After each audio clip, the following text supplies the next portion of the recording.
Hey everybody, we are live with Melissa Harris on the Indie Show this morning. So excited. So if you guys are new to the show, it's called the Indie Show.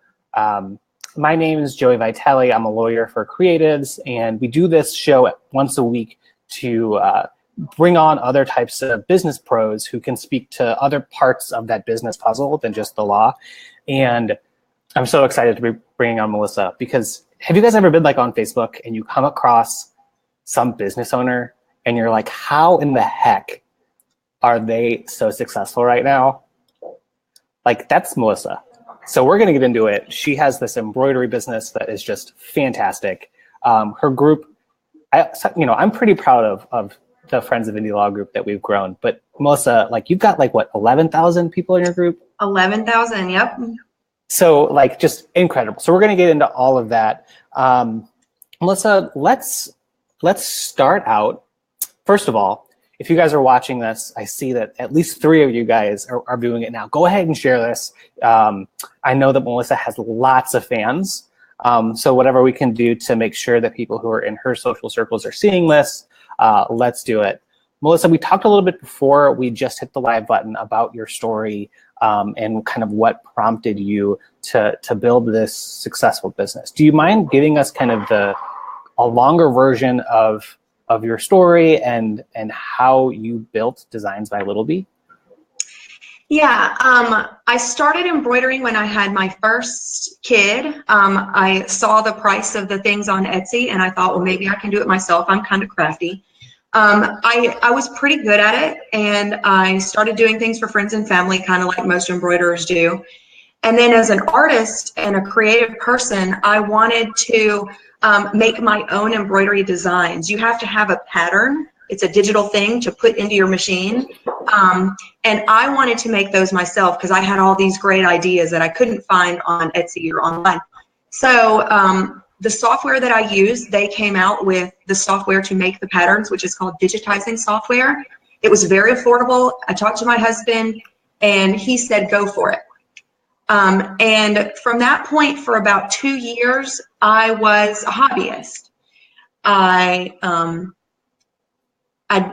wasn't that experienced with it. And I was making a little extra money. I used it for coffee and, taking my kids out for dinner or whatever. And then last year in the spring, my husband came down with a mystery illness. It was a digestive issue. And he ended up almost dying. He could at any point have had emergency surgery. He was hospitalized for a total of 15 days. And during that time, we had no income, relying on the good fortune, the good donations from friends. And I knew that I had to grow Designs by Little Bee, not only for the immediate need like rent and food, but also for future needs. My husband is an attorney like you, and he was working in criminal defense, which we all know is very stressful. Yeah. And I knew that being an attorney in that field would kill him. And that sounds really dramatic, but that's exactly how it happened. And so I self-published a book, a beginning embroidery book, so that other people could learn how to do it. I did a Kickstarter to raise money for that. I started marketing the holy heck out of myself everywhere I could. I was not afraid of polluting people's Facebook feeds with me and my embroidery designs.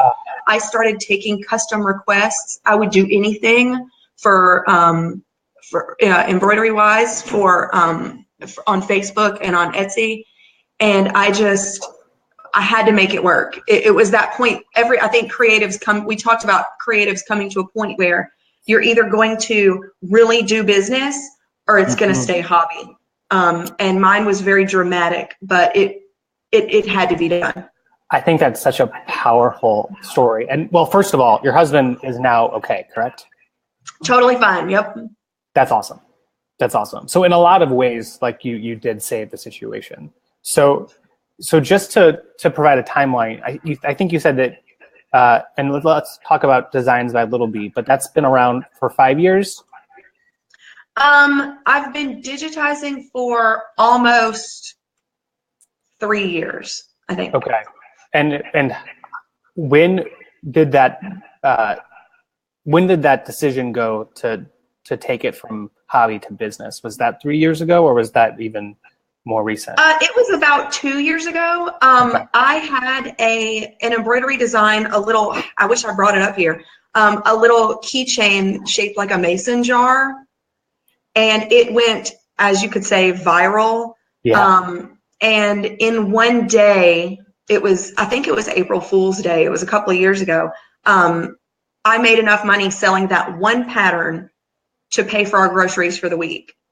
And I went, I might have something here. And that's where the fans really came from. That was my style.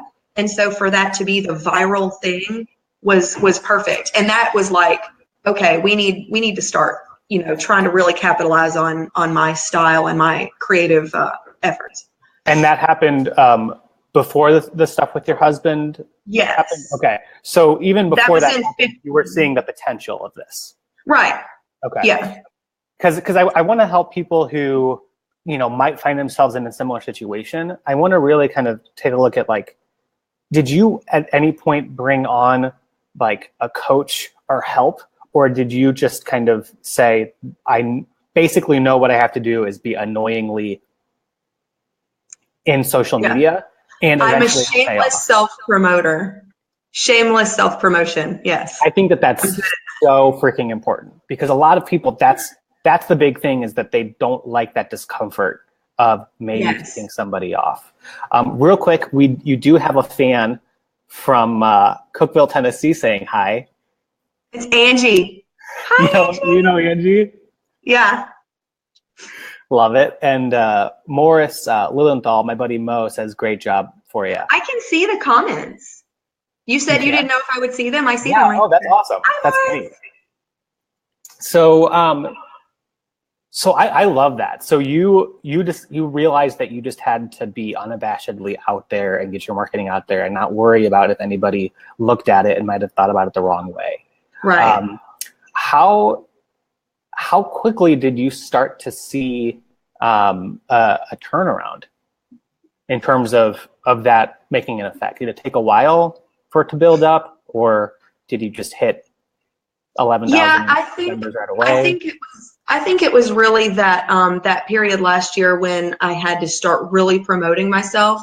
In the year before that, after the mason jar thing, I had some moderate success, but it was still like, wasn't really sure. And my husband was making plenty of money for our family, and I was kind of I think the need really, really drives that.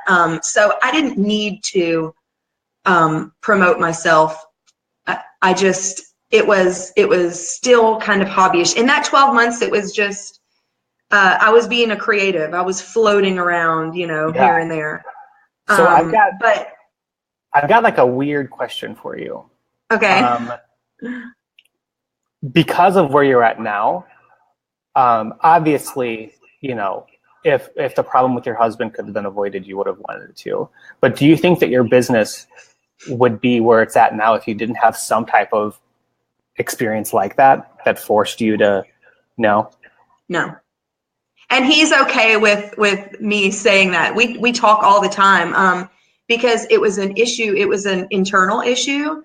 And we've talked a lot about, could it happen again? We need to be prepared in case, whatever. And we both have settled on we're content with the fact that really pushed our family to be what it is now. And, it was horrific for him, but he also, going through a situation like that, it taught him a lot too. It certainly cemented our marriage, personally, going through such a harrowing time, because he was hospitalized twice. It was 7 days, then 8 days. And so it was like this constant, we had 2 small children. I had a puppy and a business and blah, blah, blah. But anyway, yeah, he's okay with saying that was the catalyst for my business. Wow. And we're okay with that. Well, I'm really, really glad that we connected and that I was able to learn about your story, because that really showcases something that I've been seeing over and over again with clients that I work with, which is that it's great to be a creative and it's great to have a passion and apply that to your business. But it really does take some sense of urgency in a lot of cases to get over that hump of why isn't this working? I'm trying things and it's just kind of a hobby. But when you start to see that deadline approaching, it's kind of like all of my freaking college friends who would procrastinate on work assignments, whereas I was trying so hard to be the good student to like work and like I was that person. I was the procrastinator. And then they would always get better grades than me, even though I tried as hard as I could not to procrastinate. It bothered me so much. Yeah. So let's talk about Facebook and business growth, because I know that that's really where you're shining right now. And by the way, are you on other platforms, or are you kind of exclusively on Facebook? I have an Instagram, Designs by Little B. I don't use anything else, just social media, just Facebook and Instagram, because Instagram is so easy. You just click it with your phone. So I do that, but I don't do anything else. Gotcha. And I know that you're obviously a pro when it comes to building a following for like a product-based type business like yours. In terms of where you're at now, what are like the biggest parts of where you're focusing on? Is it the group? Is it advertising? I would say probably advertising. Our group is very comfortable. We just passed 11,000 members. And of course, all of those are always active. But I'm at a point now where it's such a big group that there's always somebody online ready to help another embroiderer, and I don't have to spend so much time popping in answering questions. Obviously, there's some technical things that only I can answer, but for the most part, I have like these great active group members. And if somebody says, I'm trying to do this design, but my needle keeps breaking, somebody's always there to answer a question. And I'm also fairly lax about people posting other designers' things in my group. If they really need advice about something, I'm not too nitpicky about it. I don't want you to go on and on and on about how wonderful other people are. Sure. But I do have great relationships with some of my colleagues, and we even swap up admin roles sometimes for a little fun. But anyway, awesome. Yeah, the group is really kind of self-running at this point, and I can focus on the art, the creativity, and really advertising to get more customers' eyes on us. Awesome. So if for whatever reason, I'm not saying that you're doing anything bad, because it looks like you guys are kicking it.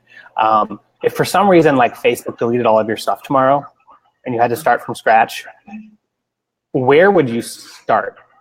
Would it be like Facebook Live videos? Would it be trying to build the group back up again? Where would your priorities be? Facebook Live videos. I would probably start a new group. And advertising. Facebook advertising, if you know how to use it, and I'm by no means a pro, but I do see a result when I throw a little bit of money into advertising something that I think has the potential to be really popular. Mm.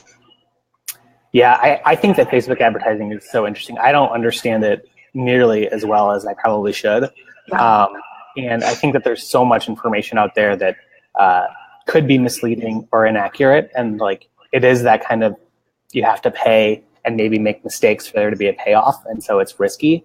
Are there any lessons learned there in terms of you probably had like it's not just you boosting posts, but it's you with like the business manager account and an AdWords account or an ad account. And then you're pushing money behind certain campaigns. Yeah. And really, and I am by no means a pro, but I've learned lessons. One thing I'm really good at is connecting customers with what I think they'll want to see, and getting things in front of their eyeballs. And that's because I'm very introspective and I know what I would want to see. And I'm like most of my customers. I was a customer, of someone like me 5 years ago and remain so. But I know what they want to see. And when you think about scrolling through your Facebook feed, what catches your eye? As an embroiderer, what catches my eye is not this, or this. It's this one. It's the composure of the composition of the picture. It's the subject matter. It's the colors. And I'm fairly good. I don't know all the technical jargon or the technical stuff about advertising, but I'm pretty good at knowing what to boost. And I can imagine if I took a class on Facebook advertising, I'd probably do so much better. But at this point, I'm fairly good only because I know what I would want to see, and I put that out there, and I push that. So it sounds like part of the reason why you're so good is because you are your target market in a lot of ways. Yeah. And I think that a lot of creatives can say that about what they sell. And I love how your tip there is to lean into, if that's true and you're kind of selling to yourself in a lot of ways, lean into what your gut is telling you. Is there any part of your business where you feel like who you're selling to is not really someone who you can identify with, like a persona that you're trying to reach that you know? Interesting. No. Well, the market really is, we're talking 30s, mom, maybe stay at home, maybe working part-time, definitely creative. And people know my style. And so those are my fans. There's tons of different embroidery styles, and you hook up with whose style you like. And my fans are big fans of my style. And so as long as I stay consistent with that, my target market is always the same. It keeps going. I love it because as an attorney who works with copyrights and trademarks and things, a common concern that I get from clients and followers is I want to build this thing, and either I feel like other people are copying my work, or I feel like I have to copy other people's work to do this. And I love what you said about having your own style, and also about the fact that you have kind of been in this space for a while, because there's a book I read that says it really well. But if you're a creative, if you're an artist, you do have to take some time figuring out what your style is. And that does mean stealing certain aspects of works that are inspiring you. It doesn't mean completely ripping them off, but it takes time to build that style that's yours. And it sounds like you built something that is not only your style, but because it's uniquely yours, and correct me if I'm wrong, but it seems like there's less of a concern on your end of people taking it and running with it because you can do it better than they could. Right. Yeah. And that does happen. And I want to add that's a social responsibility to me. Of course, being married to an attorney, I'm very aware of all the, don't do this and don't do that. But can I add that builds your brand? When people see a picture of mine, if you go to my website, you'll see all the photos from the last, I think, 2 years look exactly the same.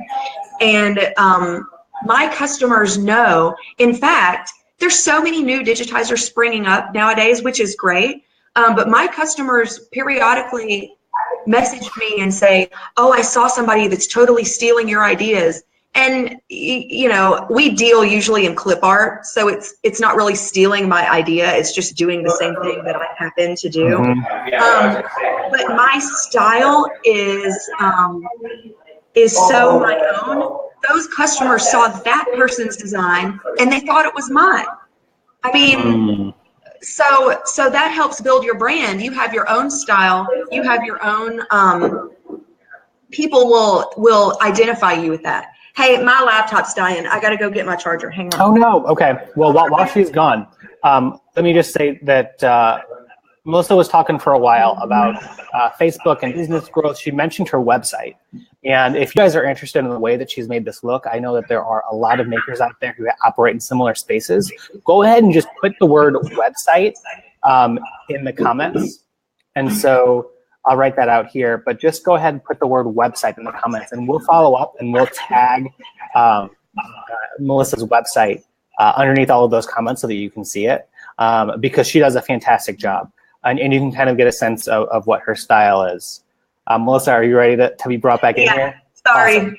No, you're good. You're good. Let's move on to something that I'm so excited to talk with you about. And this was, I asked Melissa like what topic she wanted to talk about, and she said, I would love to talk about how personalities are different between social media and real life. And one of the things that I have a lot of respect for Melissa for is that she really tries to separate her personal life from her business life, like on Facebook. It's very clear when you're engaging with her in a personal way, whether she's like, has a cover photo that says like, this is my personal page, go somewhere else if you want to talk to me for business. She does an awesome job about separating that. But Melissa, since you brought the topic up, what did you want to chat about here in terms of how this social media versus real life personality is different?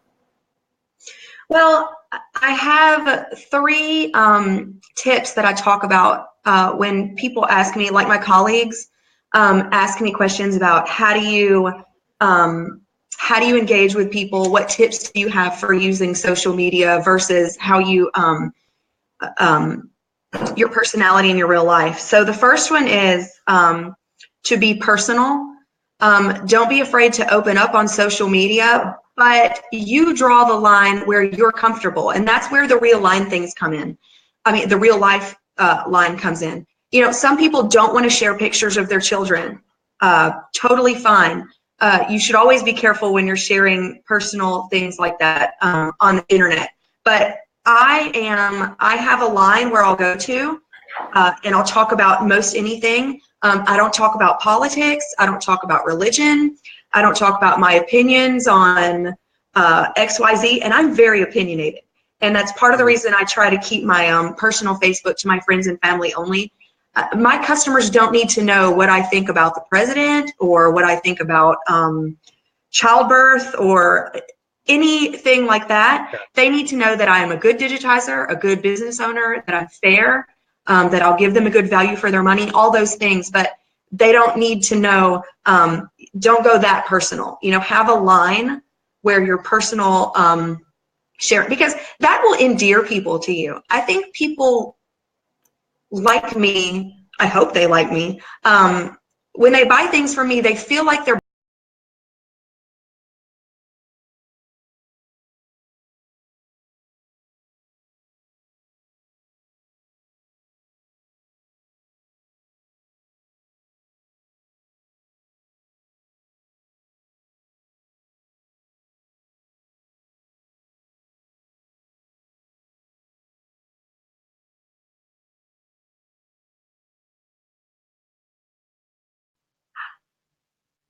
where did I go? I think we're back, but we got switched around. Oops.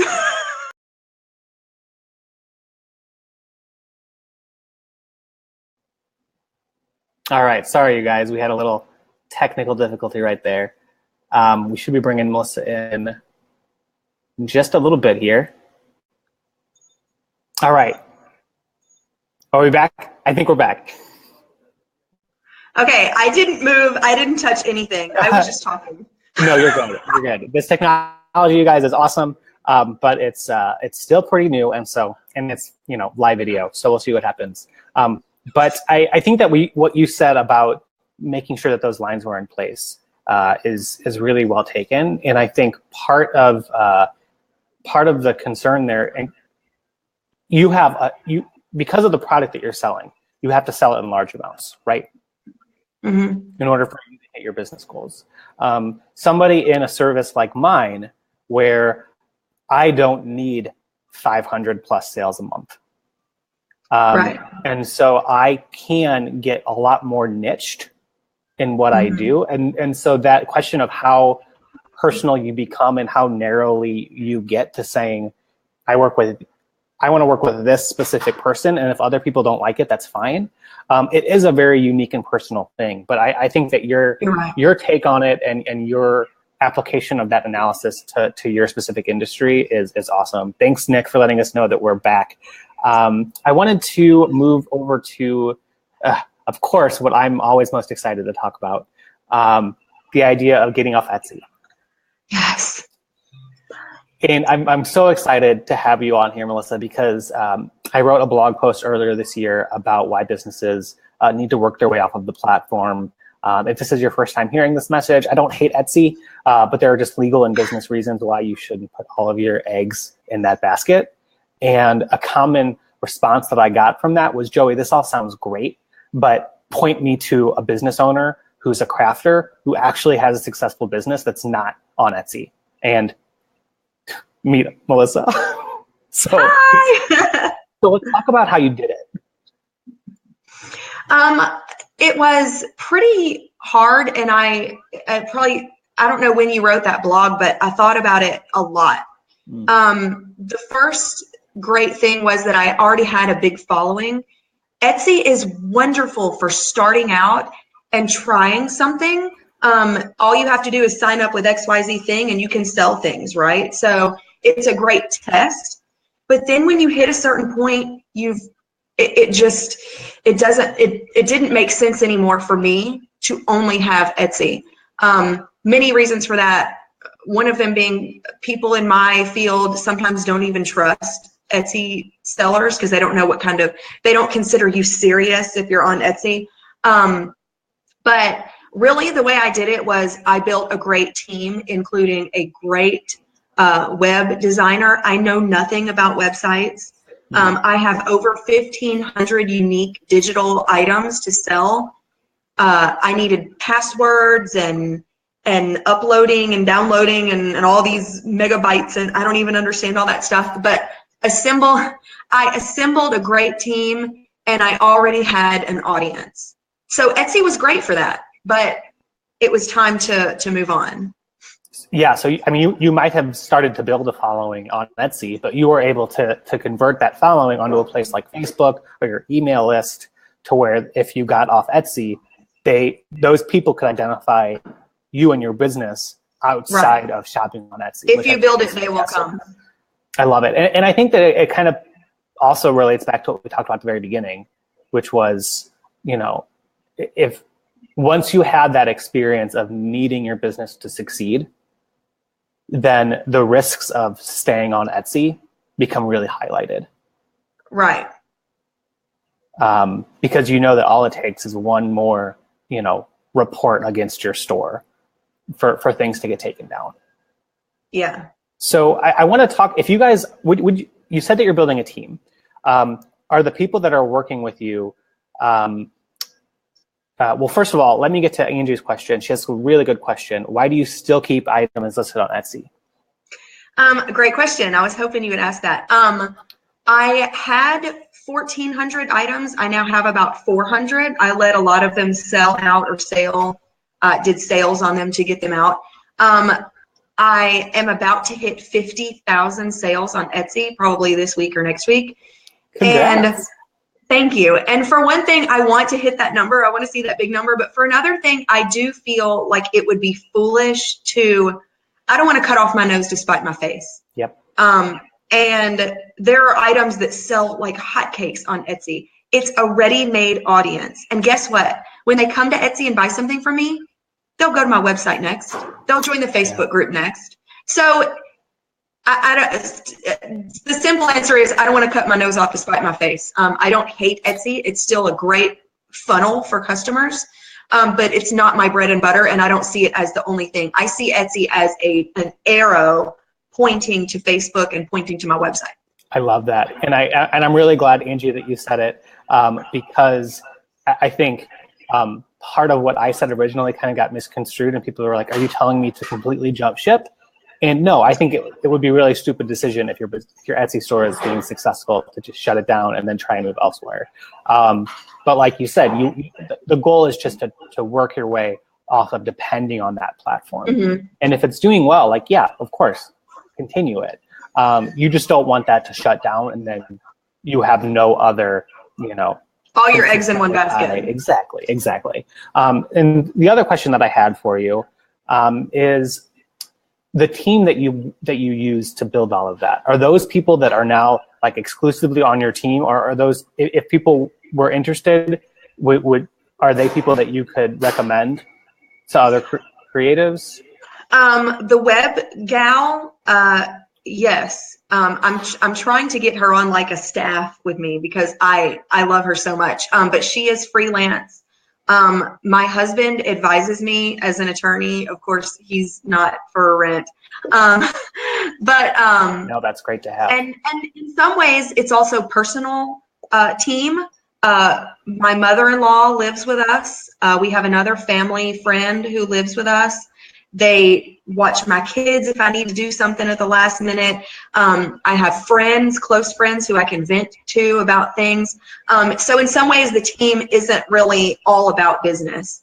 But yeah, the web gal, if it's okay with you, I'll comment later and give her name. So I'll go ahead. If you guys want to just put the word web gal in the comments, and then Melissa will know to reach out with you with who she's using. And I think it's so important to find somebody who you trust, who is good, because websites can be like the most difficult part of starting. So harrowing, yes. So bad. Sure. All right, if you guys have liked this discussion, please share this to your other feeds. We really appreciate you guys spreading the word out. I mean, what Melissa's doing is just so freaking impressive. Allison Tolman says web gal. So at least one person wants to follow up. Yeah, we've got others. Okay, so the last couple of questions I have for you, we're just gonna kind of wrap up here, is just kind of some fun personal questions. One is, what's the hardest time that you've ever laughed? Oh man, I'm a laugher. I laugh at everything. But I already know the hardest I ever laughed. My husband and I got married on outdoors, downtown Nashville. We checked for Tennessee Titans games. We checked for Nashville Predator games. We checked for all sorts of things going on downtown. It looked clear. So we went there and did our thing on the sidewalk in the middle of everybody. People started showing up with like fake blood all over them and like tattered clothing and stuff. Come to find out, it was the annual zombie downtown pub crawl. And so there were thousands and thousands and thousands of zombies at our wedding, walking about, spilling their fake blood everywhere.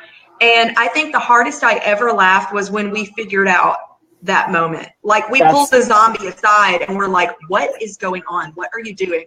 And we checked for everything but zombies, you know? We didn't love it. Check for zombies. No, did they make any pictures?